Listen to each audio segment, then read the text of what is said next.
बिस्मिल्लाहिर्रहमानिर्रहीम। अस्सलाम वालेकुम डियर स्टूडेंट्स, कैसे हैं? होपफुली आप सब ठीक होंगे। आज का हमारा जो टॉपिक है वो ऑर्गेनिक केमिस्ट्री का बड़ा इंपॉर्टेंट टॉपिक है और उसमें आज हम डिस्कस करने जा रहे हैं कि ऑर्गेनिक कंपाउंड जो हैं वो उनके यूजेस क्या हैं। डियर स्टूडेंट्स, आपको मालूम है कि ऑर्गेनिक कंपाउंड जो है इनकी तादाद जो है वो शुरू में जब तक इनका सोर्स प्लांट्स और एनिमल्स थे तो इनकी जो तादाद थी, नंबर्स जो थे वो बहुत कम थे, बहुत कम तादाद में उस वक्त जो है वो एलिमेंट्स मौजूद थे। लेकिन जो ही ऑर्गेनिक कंपाउंड्स की जो है वो लेबॉर्ट्री प्रिपरेशन स्टार्ट हुई तो ऑर्गेनिक कंपाउंड की जो तादाद थी वो मिलियंस में चली गई, वो 1 करोड़ से ऑलमोस्ट लगभग उससे ज़्यादा हो गए। तो इतनी बड़ी तादाद में अगर ये ऑर्गेनिक कंपाउंड तैयार हुए हैं तो डियर स्टूडेंट्स, इनका यूज़ हमारी डेली लाइफ में कहाँ है? अगला क्वेश्चन ये कि ये हम कहाँ यूज़ कर रहे हैं, हमें डेली लाइफ में ये कहाँ नज़र आते हैं। तो इसलिए अब हम ये जानेंगे कि हम ये इतने ऑर्गेनिक कंपाउंड को इस्तेमाल करके हम इनसे क्या फ़ायदा उठा रहे हैं। तो आइए अपनी बात को स्टार्ट करते हैं। डियर स्टूडेंट्स, सबसे पहला जो यूज़ है ऑर्गेनिक कंपाउंड का वो एज अ फूड है।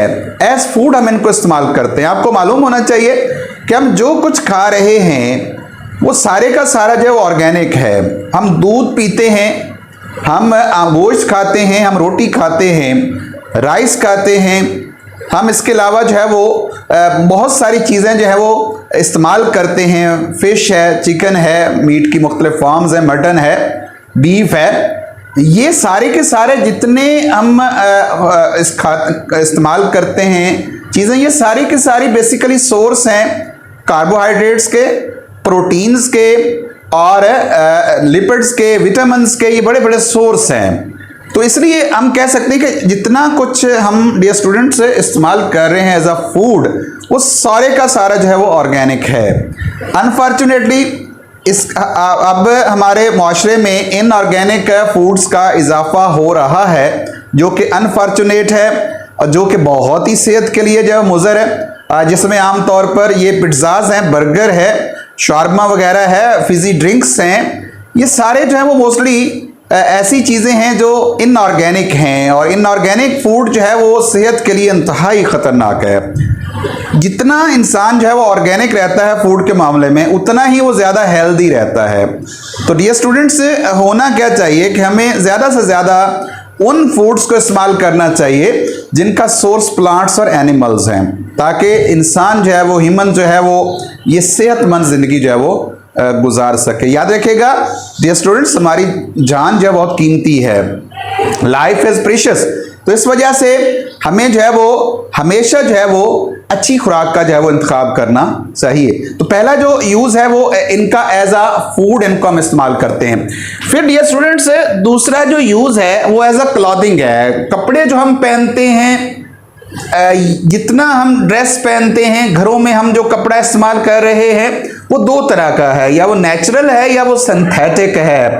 नेचुरल है तो उसमें कॉटन है, उसमें सिल्क है, उसमें वूल है, तो ये सारे का सारा ऑर्गेनिक मटेरियल है। इसके अलावा जो सिंथेटिक इस्तेमाल किया जा रहा है, नायलॉन है, एक्रेलिक है, ये सारे का सारा जो है वो सिंथेटिक फाइबर है।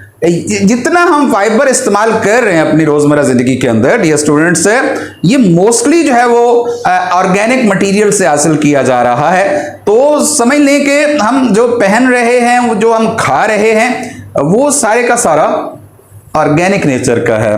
तो क्वेश्चन पूछता होता है शॉर्ट फॉर्म में कि जो ऑर्गेनिक कंपाउंड्स हैं इनका एज अ फूड इस्तेमाल बयान करें और एज अ इनका जो है वो क्लॉथिंग के तौर पर जो है वो इनका क्या यूज है उसको डिस्क्राइब करें। तो ये शॉर्ट फॉर्म का क्वेश्चन जो है वो इस तरह अलग अलग बोर्ड के एग्जाम्स में जो है वो पूछा गया है। फिर एक और क्वेश्चन इसके यूजेस में आता है और वो है कि हम जो है वो हाउसेस में जितना हम मोस्टली जो फर्नीचर यूज करते हैं घरों के अंदर, वो सारे का सारा जो है वो सेलुलोज से बनाया हुआ है, लकड़ी से बनाया हुआ है। तो लकड़ी का इस्तेमाल डियर स्टूडेंट्स, ये जो है प्लास्टिक ने, इसमें कोई शक नहीं है कि प्लास्टिक ने बहुत ज़्यादा जो है वो लकड़ी की यूज़ को कम किया है, लेकिन उसके बावजूद जो लकड़ी है उसकी इफादियत हमारी रोज़मर्रा ज़िंदगी में कम नहीं हो सकती।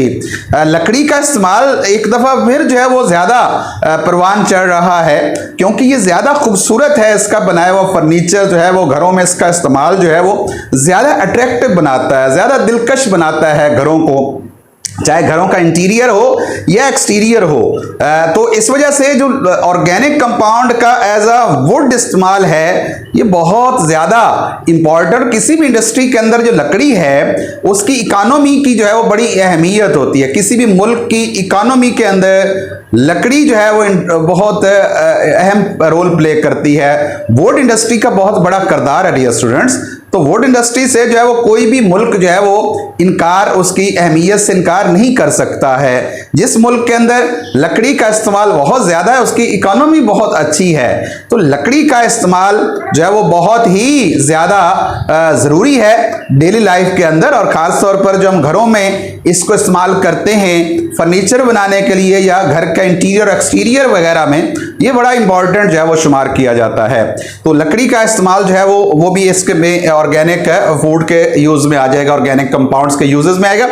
फिर फ्यूल। अब दुनिया में आप सोचें ज़रा कि जितना इस वक्त ट्रांसपोर्टेशन चल रहा है, जिस पे जो है वो सारे मुल्क जो है बहुत ज़्यादा रिलाय कर रहे हैं, वो ट्रांसपोर्टेशन के अंदर इस्तेमाल होने वाला जो फ्यूल है, फ्यूल वहाँ पर क्या हो सकता है? पेट्रोल है, डीजल है, ऑयल है, केरोसिन ऑयल है, कोल है। जितना हम फ्यूल इस्तेमाल करें, घरों में हम फ्यूल इस्तेमाल कर रहे हैं, गैसेस इस्तेमाल कर रहे हैं, ये जितना फ्यूल इस वक्त दुनिया में इस्तेमाल हो रहा है इंडस्ट्री में, ट्रांसपोर्टेशन में, हाउसेस में, ये मोस्टली का मोस्टली जो है वो ज़्यादातर आपको, बल्कि ज़्यादातर क्या है, ये ऑर्गेनिक है, क्योंकि फ्यूल जो है वो ऑर्गेनिक मटेरियल ही उनको फ्यूल के तौर पर इस्तेमाल किया जाता है।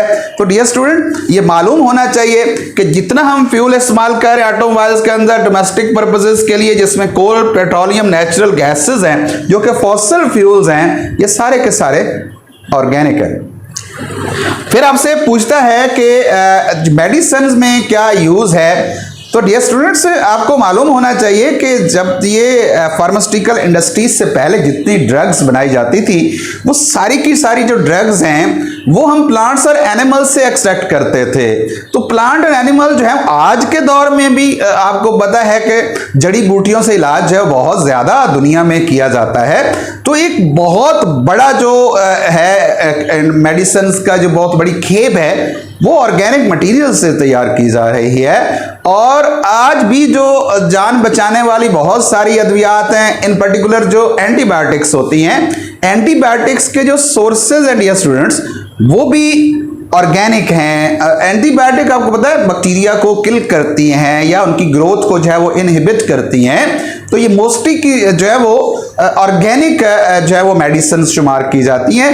तो मतलब ये है कि हम जो अपनी सेहत को बरकरार रखने के लिए जो मेडिकेशंस करते हैं वो भी ऑर्गेनिक मटेरियल से ही जो है वो मेडिसिन्स बनाई जाती हैं। तो यूँ आपको आइडिया हो जाना चाहिए कि ऑर्गेनिक कंपाउंड जो है वो मेडिसिन्स भी सारी मोस्टली हमारे पास है जो है वो ऑर्गेनिक हैं सारी की सारी।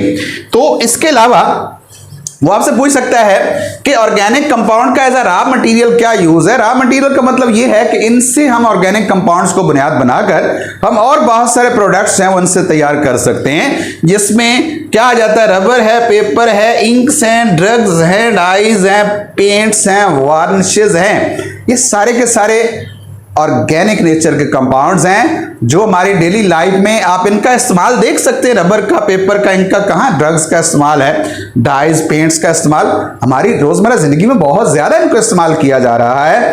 और ये जितनी प्रोडक्ट्स जिनके मैंने नाम लिए हैं ये मोस्टली ऑर्गेनिक मटीरियल से तैयार की जाने वाली अशिया है।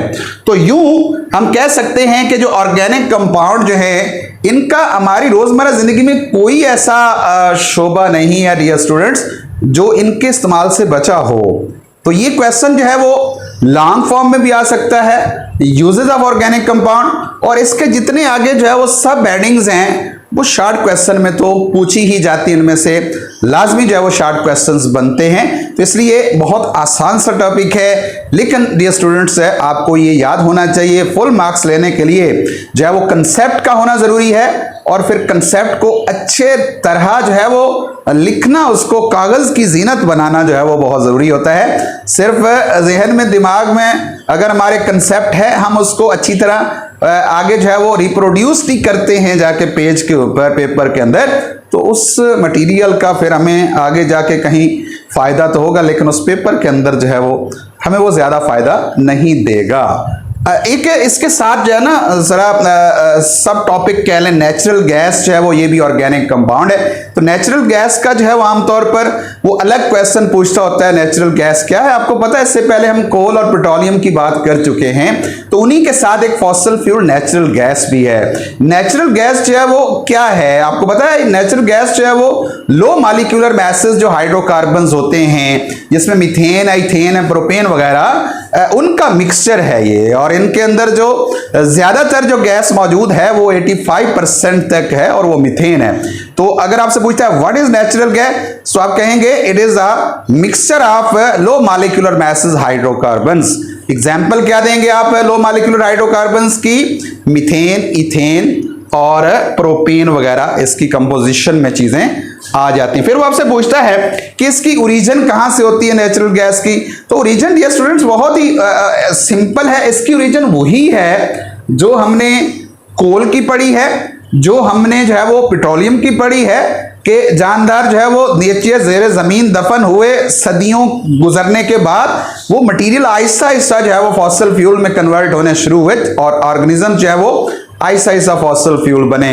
जहां कोयला बनता है वहां गैस भी मौजूद है, पेट्रोलियम भी मौजूद है। तो इनकी ओरिजिन जो है वो ऑलमोस्ट एक जैसी है, क्योंकि ये सारे के सारे जो है वो बायो केमिकल प्रोसेसेस के नतीजा में जो है वो बनते हैं। तो ये आप जो है उसको ध्यान में रखिएगा। बाकी यूजेस इनके क्या हो सकते हैं, शॉर्ट क्वेश्चन में पूछता होता है कि नेचुरल गैस जो है उसका इस्तेमाल बयान करें। तो इसका बहुत बड़ा इस्तेमाल तो डियर स्टूडेंट्स आपके नॉलेज में होगा कि हम इनको जो है वो एज अ फ्यूल इस्तेमाल करते हैं घरों में। इसको ज्यादातर जो है वो हम फ्यूल के तौर पर इस्तेमाल करते हैं। इसके अलावा इनका जो इंडस्ट्री में भी फ्यूल के तौर पर यूज है। फिर इनका एक यूज है वो बतौर सीएनजी है, जो कि कंप्रेस्ड नेचुरल गैस होती है सीएनजी। और ये ऑटोमोबाइल्स गाड़ियों के अंदर आपको पता है ऑटोमोबाइल्स के अंदर इसको जो है वो फ्यूल के तौर पर इस्तेमाल किया जाता है। इसके अलावा इससे कार्बन ब्लैक हासिल किया जाता है। आगे इसके मुख्तलिफ यूजेस है कार्बन ब्लैक के। एज आ इसको जो है वो प्रिंटर में, इंक्स में जो है वो इस्तेमाल किया जाता है एज अ पिगमेंट। और आखिरी जो यूज है वो नेचुरल गैस का फर्टिलाइजर इंडस्ट्री के अंदर बहुत ज्यादा इसका इस्तेमाल है। तो ये इसके जो है वो 4 यूजेस हैं नेचुरल गैस के, फ्यूल के तौर पर घरों में और इंडस्ट्री में, और सीएनजी के तौर पर, कार्बन ब्लैक के तौर पर, और फर्टिलाइजर के तौर पर जो है वो आमतौर पर इनको इस्तेमाल किया जाता है। डियर स्टूडेंट, होपफुली आपको जो है ये जो है वो concept uses of organic compound का क्लियर हो गया होगा, और साथ ही आपको आइडिया हो चुका होगा कि नेचुरल गैस है क्या, इसकी ओरिजिन क्या है, और इसका हमारी रोजमर्रा जिंदगी में क्या इस्तेमाल है। नेक्स्ट वीडियो में इंशाल्लाह नए टॉपिक के साथ हाजिर होंगे। उस वक्त तक दुआओं में याद रखिएगा। अल्लाह हाफिज।